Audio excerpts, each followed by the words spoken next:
Welcome back to the channel and welcome back to another quick pick prediction video. In this video, I'll be predicting the lightweight bout between Milos Janicic versus Noah Gugnon. And how do I feel about this one right here is I'll go low confidence Milos Janicic to beat Noah Gugnon. And I feel like their skill level around the same level. I do feel like Gugnon is a little more technical on the feet, maybe a little more technical on the ground, maybe a little more technical overall.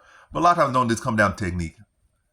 I feel like Milos Janicic is just the better fighter. I mean, he's the better fighter. Like, he's the fighter.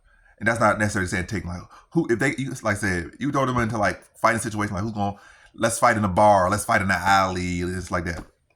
In that sense, like, the truest sense of a fighter, I feel like Janicic is more that guy. Like, you see, he'll compete in dirty boxing, he'll compete in kickboxing. He's more of a competitor. He's more of a scrapper. Like, anywhere, we could fight in a triangle, we could fight in a circle, we could fight in the alley, and we can do that stuff. And he also is a guy that has been more rounds. He also has, this guy was fighting Hector Lombard in dirty boxing or bare knuckle boxing or something like that to a draw. Even though it was 2023, it's not like he fought Hector Lombard in bare knuckle boxing in like 2015 or something, but still, or 2012.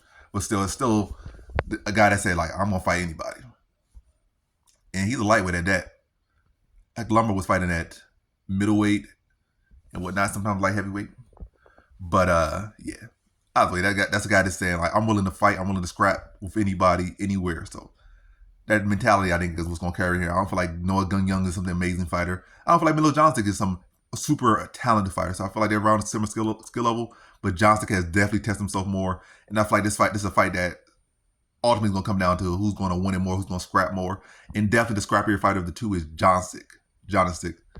So I feel like Noah Gugnon could get off to, it'd be a competitive little fight to start, but as fights start to settle in and they start to wear shots, I feel like that's only going to turn Janicic up and Gugnon going to start to dwindle. So decent competitive start, but as fight wears on, Janicic starts to pick it up, start to land the shots, and Gugnon starts to break down, and then Janicic ultimately stops him, I'm going to say, early third round TKO for Milos Janicic. So in this one, I got Milos Janicic via third round TKO.